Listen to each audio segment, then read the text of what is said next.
Welcome to Talkporium, the place where I talk about anything and everything. My name's Denise, and I'm the host of the show.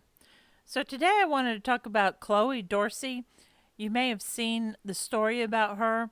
She's a jogger that was at Stone Mountain Park in Georgia and saved a deer that got stuck in a fence not once but twice. So she was out doing her morning jog and she came across this young deer that was stuck in a fence. It was one of those type that the police use sort of as barricades for parades or other events that have the metal bars going up and down that remind you of the old fashioned bike rack where you used to pull your bike up and store it. But anyway, she comes across this deer and she's able to pull apart the bars and the deer runs free. Well, apparently the deer hadn't learned its lesson the first time because it was just seconds later the deer gets stuck in another fence. So Chloe goes over there to try to free the deer and she's pulling on the bars, but the bars of this fence are a little bit thicker and she's having a harder time trying to get the bars apart and free the deer. She tries and tries. She stops a few times, looks around to see if there's anybody else there that can help her, but she doesn't see anyone. So she decides that she needs to jump over the fence and get on the other side to try to work on that side to free the deer. So she jumps over, and just as she lands, the deer is able to get itself free and runs off. So Chloe jumps up and she starts shouting at the deer that better be the last time, that she wasn't going to be there to help him the next time. She was able to record both rescues and post them later on her Instagram account, and the videos quickly went viral and news stations started sharing her story. And in addition to the news stations sharing her story, she started getting a lot of flack because people were making fun of her for jumping over the fence. She, did it as gracefully as she could, but you could tell she wasn't a jumper in the Olympics. And so people were making comments about how she needed to learn how to jump. Well, I commend her, and I commend her for two reasons. First, for stopping and actually helping the deer out, not once, but twice.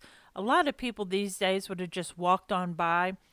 And the second thing I commend her for is her actual jumping skills. Now, while she's gotten a lot of flack about it, I can tell you the situation would have went down differently if that was me there trying to rescue the deer. I probably would have done the same thing and tried to jump over the fence to get on the other side to see if I could work the deer out of the bars that way. But here's what would have happened. If I was able to make it over the fence, I would have gotten stuck myself.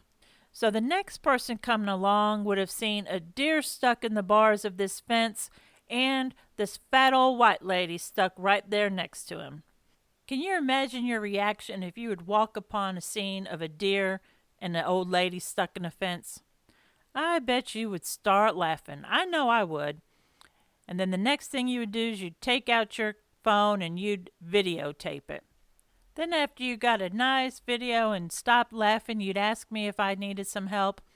And I'd look you straight in the eye and I'd say, nope, doing just fine, just hanging here with my friend Mr. Deer. But seriously, I do commend her for taking time out of her day to stop and help the deer. Yesterday morning I had my own little rescue. Wasn't anything as dramatic as jumping over a fence to save a deer, but I came out to my car and there was dew on the hood and I saw this green katydid stuck upside down. The dew had sort of wet the wings and pasted the katydid upside down with its legs just wiggling as fast as it could in the air, trying to turn itself upright. Now, I could have just continued on. I mean, it was just a katydid, just a little insect, but one of God's creatures. So I stopped, helped it get itself right side up, and put it on the bush next to the car and went about my way. Now, what I can't understand is how people can't take a few minutes out of their day to stop and help another person or animal in need.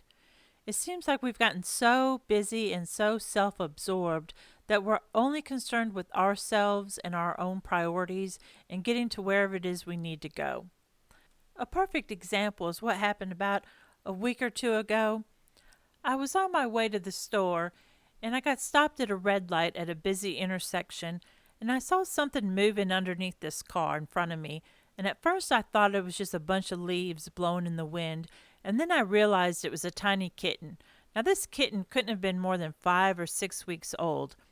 Well, just as I realized that it was a kitten, and this kitten was darting in between the cars, just running around frantic, the light turned green, and all the cars started to go. And I was just freaked out because I just knew this poor little kitten was going to get run over by all these cars just passing it by. So I pulled over to the side, and another car had pulled over as well because they'd seen the kitten. Luckily, we were able to get the kitten, and one of the people that had stopped decided that she was going to give it a home. And I'm so glad she did because if nobody else had stepped up, I know for sure that kitten would have come home with me, and I do not need another cat. My friends already call me the crazy cat lady. Now, I don't think I'm the crazy cat lady. I know they'll disagree. I do have 3 cats. Their names Sharpie, Lily, and OJ. But I'm an animal lover in general, just not cats. But it does make me wonder, where does the phrase cat lady or crazy cat lady originate from? I tried looking it up online, but I wasn't able to find out much information. All I could find out was that women who have cats and are considered spinsters or romance challenged were often called cat lady, or crazy cat lady was used as a humorous or affectionate term to refer to a woman that owns many cats. Wherever the term came from, it seems to have a negative undertone to it, but there's some good news that I found for people that love cats. In August 2019, there was an article published by CNN that was done by Rob Pichetta. And in the article, he talks about some statistics that were published by the Royal Society Open Science. And it said that owning lots of cats does not mean that you're mad, sad, or anxious. And in the article, it said it backs up a 2017 conclusion by researchers at University College London. And their research indicated that there was no link between cat ownership and development of psychotic symptoms. I'm so glad to hear this. So, go ahead, embrace your love of cats, ladies. Now, talk about crazy. Let's talk about my ex. Now, I'm going to start by saying we have a great relationship. We do divorce correct. And I'll talk more about that in another episode. But picture this. I was at home yesterday minding my own business, and I hear the ding indicating that I've got a text message. So I look at my phone and I see that I've got a text message from my ex. And the words are this: "Oh my God, I saw the wreck. Are you okay?" Now, my first thought was that he sent it to me in error. We have a 16-year-old son who's driving, and my heart sank thinking that he sent me the text in error. He meant to send it to our son and that he had just seen him in a wreck. But a few seconds later, a picture comes through, not of a mangled car or a car accident. It's a picture that proved he had indeed meant to send the text to me. The picture was of a witch flying on her broom who had flown right into a tree. So all you see is this witch and her broom smashed into a tree. Now, I didn't get mad. I just chuckled. That's just the kind of twisted friendship we have. But if you passed a sleeping bear, would you stop and poke it with a stick? Or use that same stick to swat at a hornet's nest? Not if you're smart. Not unless you're crazy. So here's what I have to say. I'll get you back. Just the right thing's going to come up, and I'll get you back. Probably have something to do with the spider, 'cause I know how afraid of spiders you are. Ha ha ha. That was my evil laugh, just in time for Halloween. But seriously, my ex and I, we do have a great relationship, and we're sending little jokes back and forth all the time. So I'm sure I'll find a great joke to send back to him to get him for the witch running into a tree joke he sent to me. But talking about Halloween, Halloween is so different now. Most of the time now it's not even referred to as Halloween. It's all fall carnivals or fall festivals. I'm not going to debate whether Halloween should be Halloween or fall festival now. That's up to everyone's own opinion. But I do want to share my memories of Halloween when I was a kid, specifically Halloween when I lived in Rochester, New York. Those were my favorite Halloween times. There was an apple orchard that we would go to every year, and at the apple orchard, they had tents set up like teepees and fried donuts that you could have and apples for sale. And then there's a huge pumpkin field, and you would jump on the wagon, and it was like a hayride out to the pumpkin field. And you could walk through this field just full of pumpkins, all different sizes of pumpkins, and you could pick your own pumpkin. And then what you would do is you could either ride the hayride back or you could walk. Well, what we always did was we would walk. And our parents told us that we could have any pumpkin we wanted. The only stipulation was we had to be able to carry that pumpkin all the way back to the car ourselves. Now, we could stop and take a break if we needed to, but we had to be the one to carry the pumpkin all the way back. Of course, back then, pumpkins were maybe 50 cents or a dollar. I mean, you could get a huge pumpkin for maybe a dollar, $1.50, and nowadays that same pumpkin would probably cost you about $20.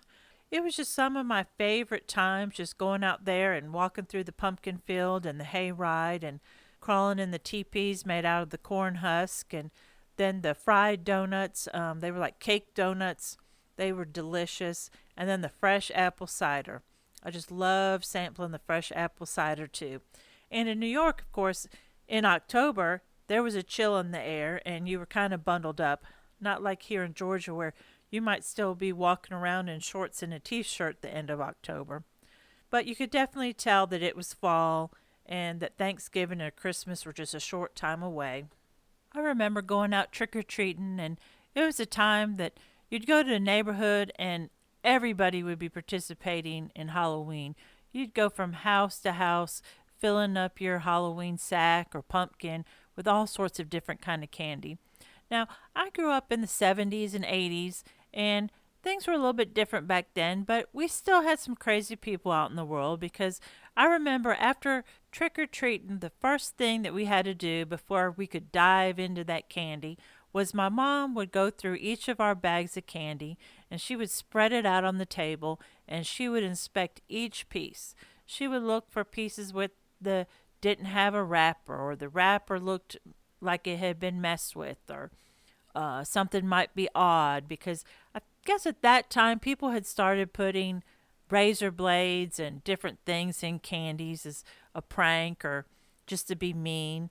But once she had said our candy was okay to eat, I loved diving into it. And I remember the milk duds and licorice and caramels were my favorite. And of course, candy corn I hated. I hated it when someone would give me candy corn. And I guess it's because it's just nothing but sugar.